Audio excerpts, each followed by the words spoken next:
All right, everybody, we're back. We've got a special client guest on the show today. One of Paul's first clients, actually, a former Army brother of Paul's, who a business owner, employee, really smart guy that is going to share a whole lot with us. So, what are some of the things people can look forward to in this one, Paul? Yeah, so today we interview my good friend Scott, and he's going to kind of take us through his IBC journey, what he's done, how it's enabled him to expand their family business. And lastly, you're going to want to stick around for this one. This is the last thing we cover is how he got his employer to pay some of his life insurance premium for him as part of his comp. Yep, stick around for that. Hey, I'm Dave, And I'm Paul. and this is the Wealth Warehouse Podcast.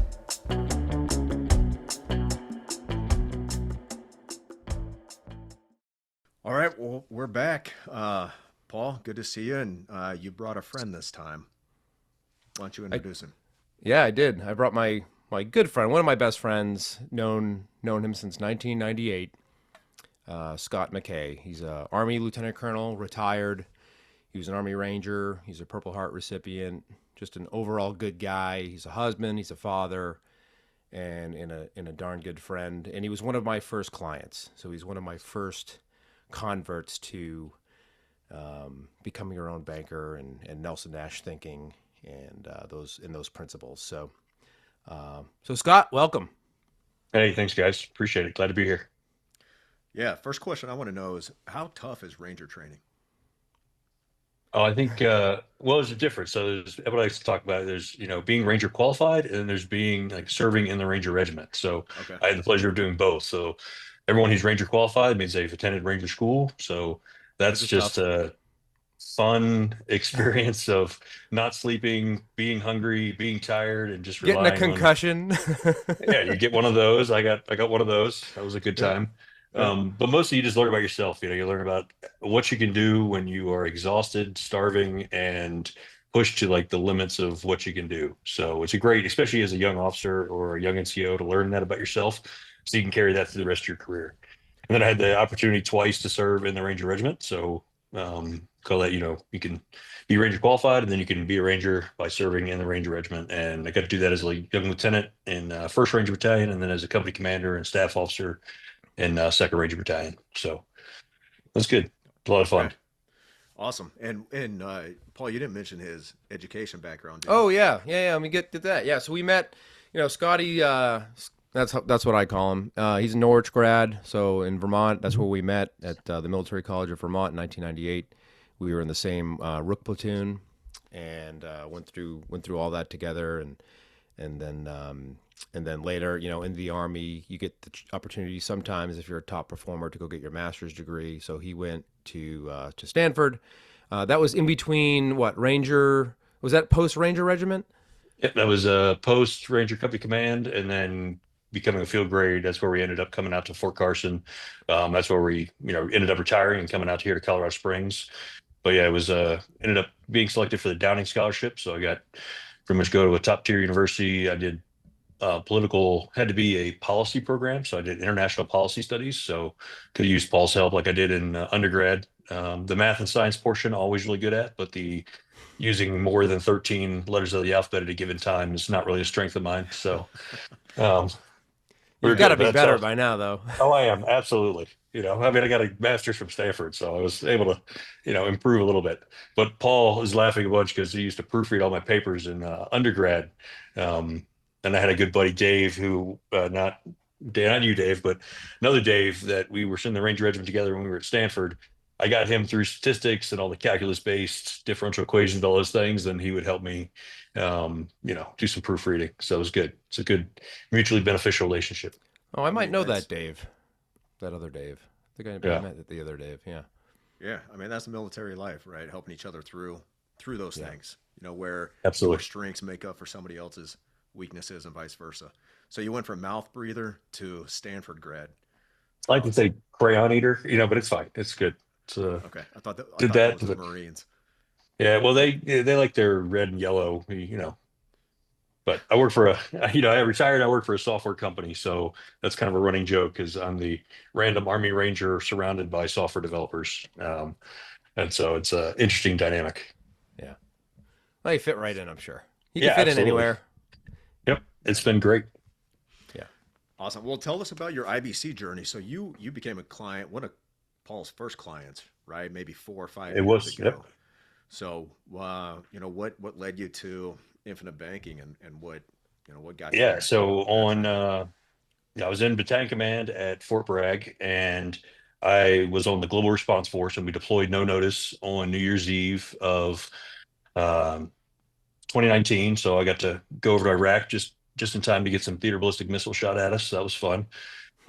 Came back, and that was like a rapid, just kind of everything changing quickly, seeing the impacts on families. Because, after 20 years in the GWAT, people were used to you deploy, and you have all the things that are available to you when you deploy. You can get mail, you can talk to your spouse, you can do all that. Well, when you deployed no notice, and at this time there was no cell phones, no couldn't use the internet, so we saw a lot of stress on families. And then we came back, and COVID hit. And, I'm sitting there and I'm watching, and kind of like we're adjusting from all these things and trying to educate people and make sure they all understand, like, hey, we got to prepare for the next time. Like, this happened once, it's going to happen again. And it did. We went to DC in June of 2020 for civil unrest. And then I left the command, and then my battalion deployed again to do the withdrawal of Afghanistan. So all no notice deployments. But during that time, what it led me to understand is just, hey, how are you taking care of your finances? How are you doing those things? And in 2020, I watched the market drop like everybody else did, 30%, just overnight. And I was like, I had, similar to Paul's story, I joined the same company Paul used. I use the same. I think they get all the young lieutenants when they come out. But it was a good setup. So I had whole life insurance, I had savings, and I had investments going. And then I had built that over time and added additional, did TSP, did individual stocks on my own, have a wide portfolio there. Got into some commercial real estate stuff. But what I saw was when the market dropped 30%, it dropped 30%. And they can say, hey, you're diversified. That's great. But hey, when the whole market drops, everything drops. And didn't really matter. So that's really what was the catalyst. And so I started talking to Paul. He had sent me some stuff, read Nelson Nash's book, started listening to a bunch of different things. And then, obviously at COVID, even as a tank commander, we were just stuck sitting around doing nothing. So I really had a lot of time on my hands. And so I took that time and really started investing and looking into it. Then we set it up. Paul got, because I was still in jump status and still in active duty and doing those things, we set up policies for my wife and my kids first. And then as I transitioned, I was ended up being medically retired.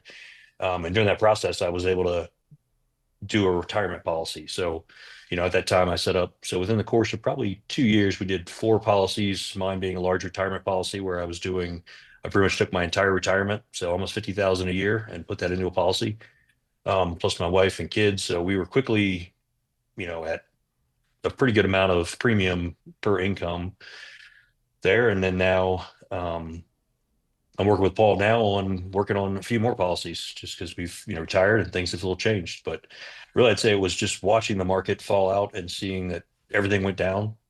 And that was really the catalyst of, okay, how do I put stuff where I can get to it and have access to capital whenever I need it?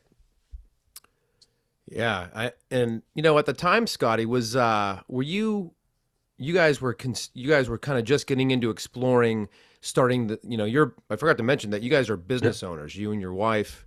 Started a business built around her talent. She's a nurse anesthetist, and now she does all other types of things. Why don't you talk a little bit about that, and how, by putting capital kind of where you could get at it now, you started that mindset switch, you put some money where you could get at it, and that has helped you guys not only establish your business, but also now expanding the business.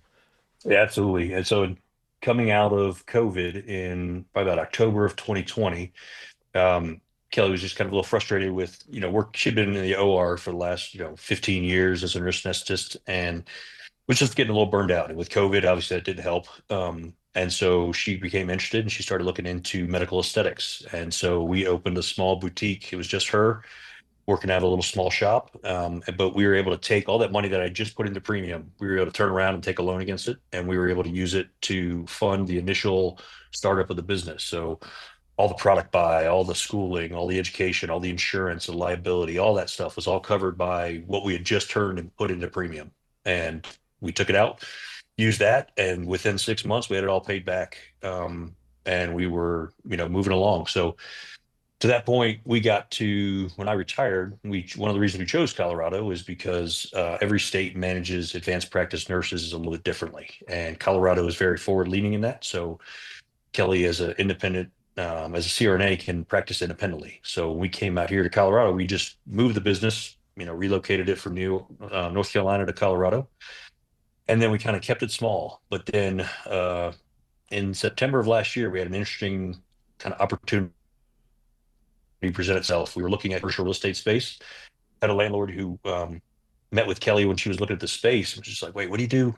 All right, hey, let me show you something. And there was a company that had a corporation had come in and they had opened 12 locations in the course of like a few months. And they quickly realized that opening 12 of anything, especially across 3 states, is difficult to manage. So they ended up closing 4 of them, one of them being here in Colorado Springs.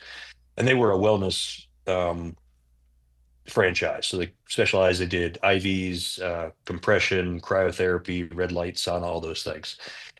And so we looked at it and we said, well, I mean, we could expand and add all those services to what we're already doing. And so we started talking and started negotiations with the landlord, and we came to an agreement. And I was able to take all the capital that had built up. So from 2020 till now, I mean, at that point, I had probably almost 250,000 that I was able to access in cash value. And so I was able to use that. And we we're able to secure that space and expand the business. We now have 7 employees. We work 7 days a week, and we do all the medical aesthetics and wellness to really give a holistic approach to health and wellness, and the aesthetic side of it, of just helping people reach their individual goals. Dude, that's awesome. I'm actually just started following Gary Brecka. Yeah, So, follow him. who does all the red light stuff, the saunas, the cold plunge. Yeah. But did you know Gary was in the insurance industry for 20 He was years? He was yeah, an he was like underwriter, he was an underwriter or actuary. Yeah, or yeah. one or the other, but he Yep. spent 20 years just looking over medical records. So, Yep. anyway, not to get sidetracked, but you said something there, Scott. You said you took this loan and you had paid it all back within 6 months. So, how did you go about paying that back so quickly? Well, so we used it to start the business, and so there's a lot of anyone who starts a business, there's a lot of capital outlay right up front, a lot of capex that happens immediately, and so we were able to do that. But because we had access to our own capital, we didn't have to take a loan. We were able to set the terms ourselves, and so we were able to just kind of push those for a few months, and then as the clientele built, and as we were able to quickly pay that back, within 6 months, we had paid all of it back, and the company had been profitable from 6 months on, paying itself. Hey, Kelly was able to take a salary, I'll do all those things and continue to expand. And now we're doing the same. I ended up using a good chunk of my cash value to one part of it I used. And I guess the best part, the thing I love the most about IBC and being able to do this is I can use the money and I can rinse and repeat as often as possible. So as it built up between me paying back those first sets of loans, like 6 months after starting the business, and then getting to now, like I've used that money probably 4 times over because I used it to help do the down payment for my retirement home. We built a very, beautiful home here in Colorado Springs, and we were able to use that to do all the deposits, do the landscaping, and just cycle it over I mean, it was a 2-year process to build the house. And during that time, we were able to just keep, using it, repeating it, going there. And then same with as the business came up and we got these opportunities, we were able to do the, CapEx expansion and just continue to use those funds. And so I think the unique thing was when I sat down and we were doing negotiations with the landlord and we're going through everything and he's looking at our stuff and he's like, wow, you got a 830 credit score. You guys are doing amazing. And we're talking about it. And I'm like, well, he's like, how are you going to finance all this stuff? I'm like, well, I got that covered. Don't worry about it. He's like, well, I need something more than I got it covered. And so I start showing him, and then I show him like, hey, I've already got some policy loans out. And he's like, well, wait, I've got your credit report here. Like, I don't see any of this. And I'm like, Right. that's right, you won't. You So it won't. was, and then so it ended up spurring a conversation with him. And like, he was interested in just kind of learning about this as a business owner and doing real estate. And so we were talking about it because he was just like, it's like, wait, I don't see any of these like loans or anything that you're talking about on your credit report. And I was able to just be like, no, you're not going to. That's a private transaction. And it's been phenomenal. So I think that the thing that I've really um, benefited from with all of our transitions and all of our setting the stage for the next thing in our life has just been the ability to get to capital quickly and then rinse and repeat and just keep using the same capital over and over and over again and knowing that it's still building, and Hmm. it's enabled me to do, opportunities with you guys. I think Paul, you talked about before with our guy out in Utah. I'm still invested there. I'm working on, all the stuff that, you know, as a group, as a community, we've been working on. So it's just been great and a phenomenal opportunity. And so many things that just come along just because I have access to capital. Dude, that's great. I mean, you couldn't get a better real life example of how this works, and and the benefits of doing it, having that access to capital. I mean, imagine having to go get a bank loan every time you needed something new for the business or go find an investor. Right. Um, Right. and then, Yeah. paying them off early, probably not going to happen because you don't, a bank loan or an investor, you typically don't pay them off early. You pay them off as they expect to get paid because you want to keep that money and you want to Yep. use it for stuff. But your policy loans, it's fun. It's almost a game to pay them off because you're not really paying them off. You're just Right. replenishing money back into your system for you to, like you said, use again, repeat it That's over exactly and right. over and over. Yeah, Yep. you're Doing just that. And then, yeah, it's just been great to be able to just take that and, you know, as I mentioned, rinse and repeat. But I think the best part is, look for what's next. And, there's been times where, hey, I've been like used a large portion of it. But the best thing is every time, every year, I look forward to paying premium because as soon as I pay it, and like I talked about, we pay a pretty large amount compared to our income. And every time I do that, it's amazing because now my policies are 4 or 5 years in. And so like I have access to almost all of it right away again. And I can just keep using it. And it's Hmm. like, hey, what am I going to do with this now? How No, can I put it's this to work to make more money? right. what a great what a great story, Scott. And recently I think I don't know if you could talk about it or not, if you'd like to mention it, that you're for part of the expansion needed to go get a commercial loan or a line of Mhm. credit, and they were kind of asking if you had life insurance. Is that what I remember after our conversation a few weeks ago? Yeah. So, obviously this expansion, I mean, we ended up going, like I said, I had access to about from life insurance, my policies, I had access to about $250,000. But to do this expansion, it was about 600,000. So I had to offset that by I did an SBA loan through a bank that I've been in business with for, over 20 years. And that process was just painful. I mean, the amount of questions and the proof and here's all my tax returns and here's everything. Whereas when I need money from, our carrier, I just hit a button on my app and then the money shows up. Or worst case, if it's a big amount, I make a phone call Right. and then it shows up a couple days later. But I did that. And then the other part was as I got this SBA loan in place, they were like, hey, we need life insurance for Kelly as she's the primary person for the business. And so I looked at it and I was thinking about just doing trying to assign a portion of the death benefit I had already, but it was easier. Obviously, Paul, we talked and I just did a quick term policy through a smaller carrier that's, no, limited medical, and we got an additional, policy to cover the amount for the loan. But, it's just made me so happy to have that access to that capital where I don't have to do all those things. And I don't have to ask for permission and I don't have to, do all these different checks, just like you've talked about before. We've done a bunch where we have a large term rider on there just to keep it from mecking. But the addition there is that it gives us ability to convert old term and I can just now as I have windfalls for the business, as I have windfalls from other places, I have a place to just flip that. Yeah, it's phenomenal, and it's for us, we can't illustrate that, folks. I can't illustrate the story that you're hearing today on a piece of paper when we're talking about a life insurance policy design, like what you do with your capital. I don't know. That's for you to decide. But the access to liquid capital at your fingertips allows you to, just crush opportunities that present themselves and be This is like first all in the line to yeah, take advantage. it's all the unseens The of unseen. IBC, and we've got a whole episode on the unseens of IBC. And this is you're speaking to exactly that, Scott, where it's not oh, here's the numbers in black and white in the illustration, and I'm going to go illustration shopping. No, it's what's beyond that. It's having access to capital when you need it. It not affecting your credit score, like you said. Right. I mean, that's amazing. Having death benefit in place for if you do need to go get an SBA loan because they require Right. life insurance. Correct. Yeah. They do, and they have a lot of requirements and then things even. Um, as Paul and I we were doing working on some new policies just to have room to put things in the future. But one of the things we had to get was disability coverage for my wife, so in case she was to get hurt, how are we going to make that monthly payment for that loan?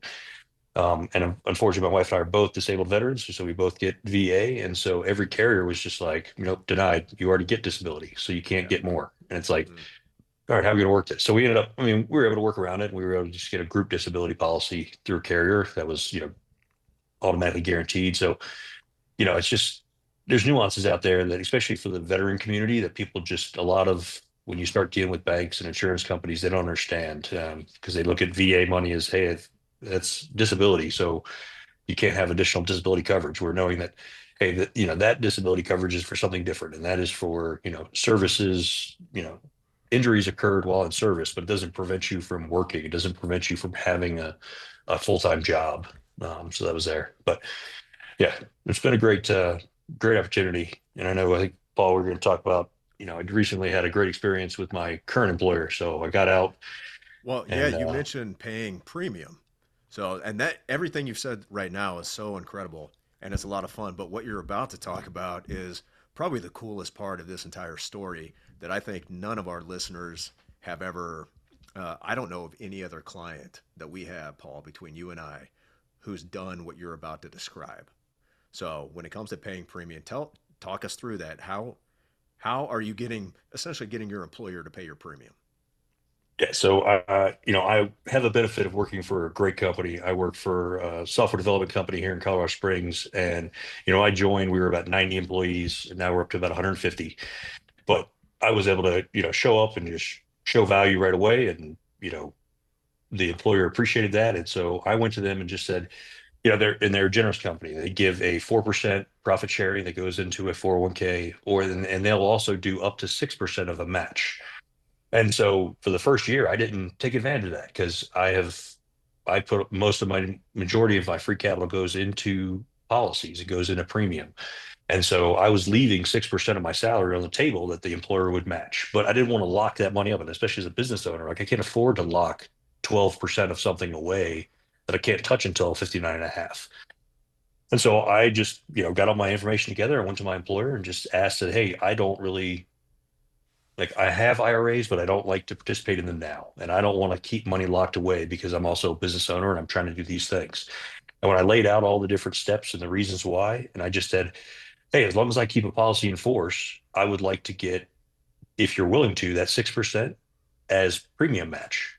And they agreed. And so what I was able to do was to take now my employer every year, as opposed to doing a 6% match to a 401k, as long as I show that I have a policy in force that I'm still paying premium on, then they will give me 6% match that I put, and I go to our carrier and I put it in my deposit fund and it sits there. And when I need to go pay premium next year for my annual premium, I'll have a large chunk that's already paid and it's just sitting there.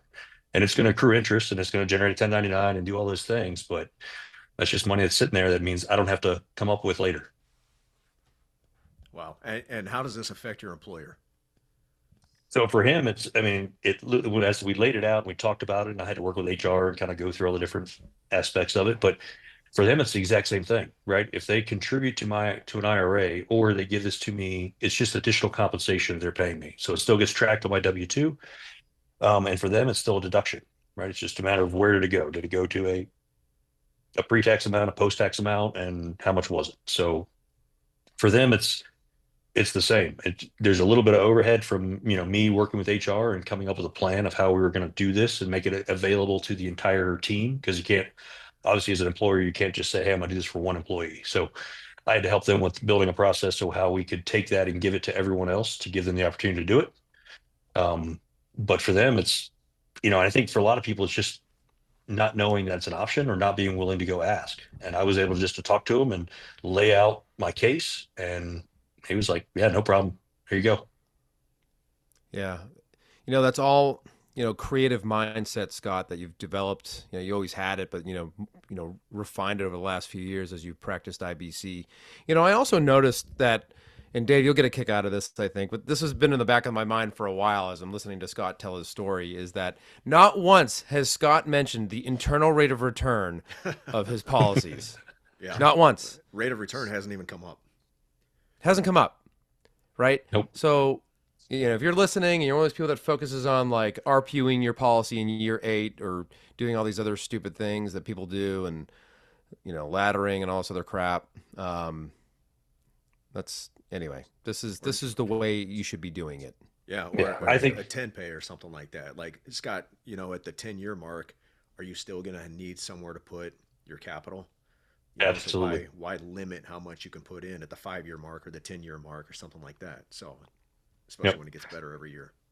Yeah. No, doing that, and having the ability to just, place the store capital as we look at the business as it grows, place the need to be able to put, increase, um, revenue coming in from the business. So all those things. And I know Paul's probably joking, thinking about that because I was one of those guys, I'm a numbers guy. I'm a math and science guy. I want to see the numbers, show me these things. And now Show me the I'm at the numbers. point where I'm like, I don't even care.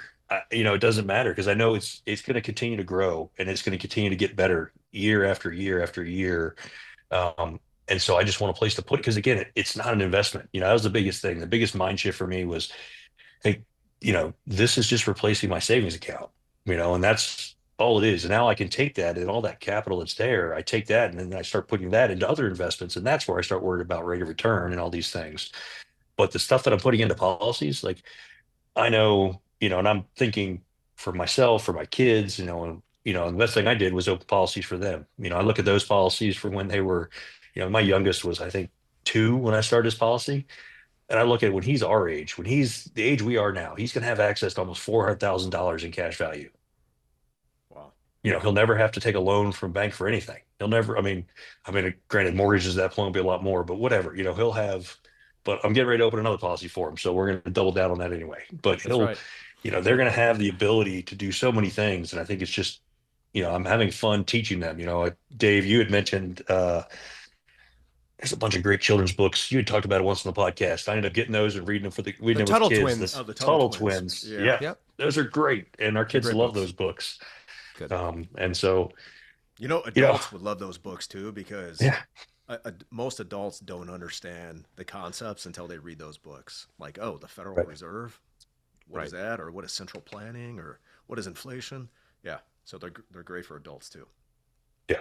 I think that's been the fun part at work is as this thing's rolled out and people come up and start asking me about it and we start having conversations. And I always, and I'm one of these guys who I really want to understand something before I get into it. So I actually I'm a licensed agent also. I, got a certification. I don't use it for anything because I still refer everything to Paul or Dave, because I don't have time to do the things that you guys do and invest and help people do all those things. But I went and got a certification because I wanted to make sure I fully understood this stuff. And so, yeah, I carry a policy. I wrote my own policies, which was great, but everything else for all my kids and stuff, I do other people and do those things. So, it's just a good way to, I look at it as always, hey, if there's a way to get a certain something, you can understand it and prove that you know it, then I say go for that. Yeah, that's Love awesome, man. So I don't think anybody's heard how to get their employer to pay for their life insurance, and I don't think I ever even thought about that until you brought it up. I think we talked several months ago, and you mentioned that, and I was like, wait, what? That's incredible. Yeah, it's almost like Jim Harbaugh on a different scale. The football. Oh, Yeah, yeah. well, I mean, there are what executive. This is like a bonus real plans. story of like someone we know. Yeah, Like, but executive bonus plans, that's a real bona fide Yeah. strategy that life insurance is used for in the corporate world. But this is an individual, you're an employee, Mhm. you're not, head football coach or CEO or something like that, I presume. So this anybody, I mean, the answer is always no if you don't ask. Correct. So what's the harm in asking? right. And that's what mine was. I just went to my employer and just laid out the facts, and he was like, "Yeah, let's do it, absolutely." And I know that I am fortunate. I have a great employer. I work for a great company who's forward thinking and willing to invest in their employees and willing to do those things.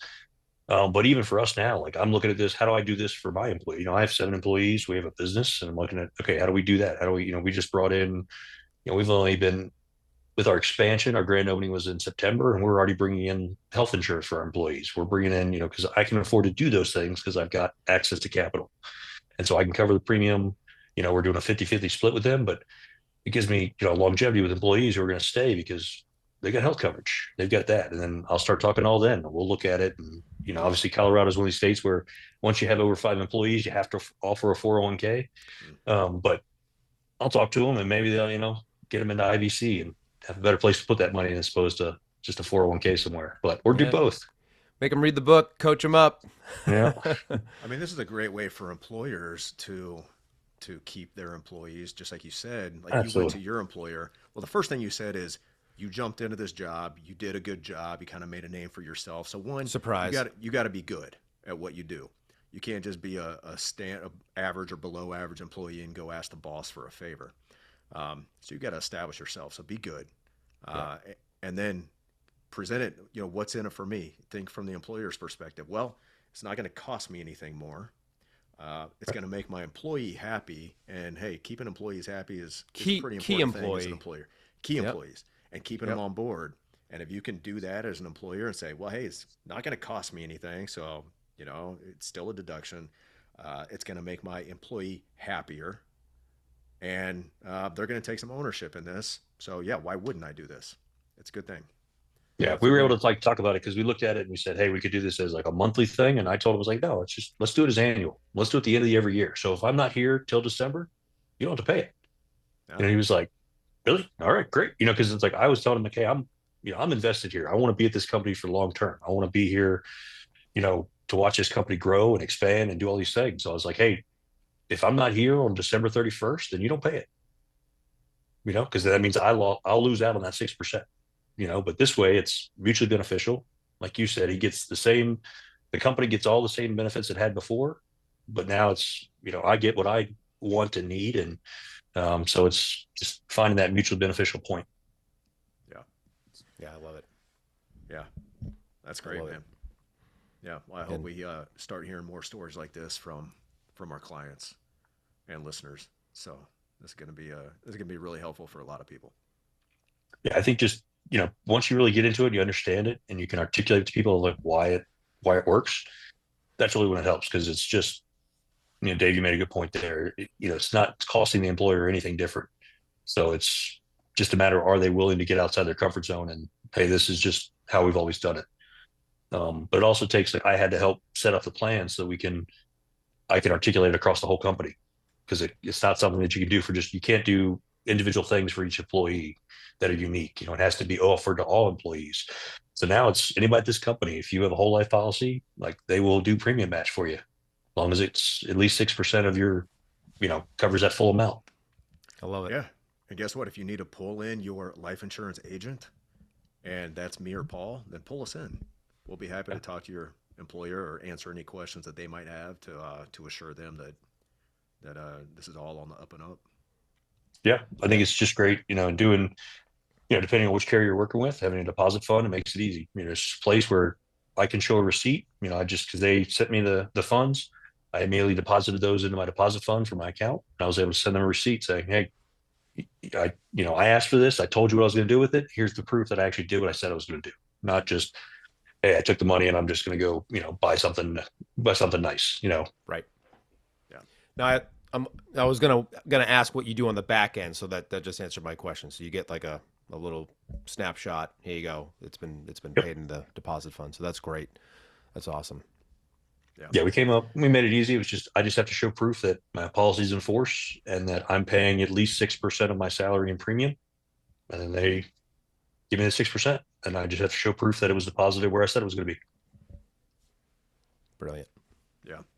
Love it, man. One final question for you, Scott. When did you realize you were ready for more policies? Because you're talking about you're getting more policies on your kids, so they're going to have more than one. Yep. So when did you hit that point, and how did you know, hey, it's time for another policy?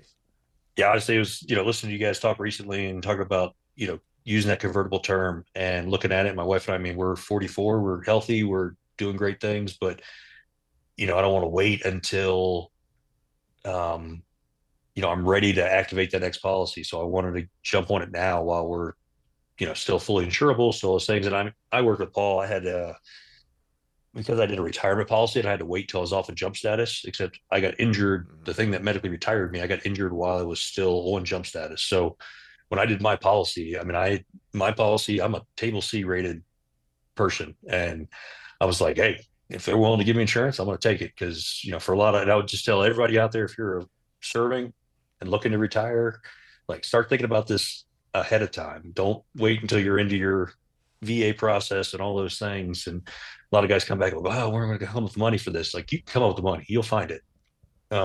Get it started, because that is, if I would have done it, even, I mean, I probably couldn't, because Paul and I talked about it, but I was on jump status. But if I could have, I should have done it, a year prior to starting on my VA things and all those other stuff. And maybe I wouldn't be a table C, but whatever. I still got all that premium. But Dave, to answer your question, was just, where am I going to put the rest of this stuff as this business takes off and the business does what we think it's going to do? What am I going to do with that? And obviously I did a great job and I have a great employer who's paying me well. So between that and retirement and VA, it's like, sometimes I'm like, oh crap, what am I going to do with all this? And that's what it was. For the windfall. Get another policy, get it ready. Yeah. Yep. Some natural expansion, right? It makes sense to expand your system of policies, and that's what you're doing. So it's perfect. Yeah. Perfect. All right. Well, hey, Scott, thank you so much, man. This has been great. This is going to be really helpful, and excited to get this word out to everybody. So we appreciate you stopping by. Thank you for your service and everything you did during your time and continue to do right now, man. So we appreciate you. You want to plug the business real quick, Scotty? Where can people find it? What do we do? Where can I get my chemical peel or whatever? Yeah, well, you can if you're in Colorado Springs or going to be passing through, we're Aspen Aesthetics at Plus Wellness, and we're located off of Nevada by University Village. Big shopping centers, got Costco, Trader Joe's, a bunch of really nice stores. But everything for your aesthetic needs, plus also a wellness recovery. So cryo, red light, infrared sauna, all those things. Like if you're watching, I don't know if I'm a big football fan, I'm the Commanders. It's been a rough couple of decades, but now we're going back to the NFC Championship. So Crazy. It's good. But NFL Hard Knocks this year, they followed the AFC North, and they did a whole, I think it was episode 5, but they do all about recovery. And all the things they highlight in that were IV, cryo, red light, compression. Like if you want to elevate your recovery, you want to elevate your performance, like these are the things that pro athletes are using now, and they're available out there through small businesses like ours. And so take advantage of it, give it a shot, try those things, try something new. It's amazing how good you could feel. Awesome. Man, great. That was great. Yeah. I'll look you up. I want to go out there. Yeah. When you guys come out, I'm sure, you guys come out here sometime. Let's get together, have dinner, and we need check it out. I think I'll be out there this year at some point. So I'll look you up. All right, everybody. Hope you enjoyed that. I'm sure you did. And we'll be back next week with more. So until then, control your capital. Or somebody else will. Hey, thanks for listening, everybody. If you'd like to have a conversation with us to see how you can become your own banker, or if you have any questions or topics you'd like us to tackle on a future episode, please send us an email to davidandpaul@theibcguys.com. And subscribe and leave us a review if you're on Apple. Follow and leave us a 5-star review if you're on Spotify. And please share this with your friends. We'll see you next week.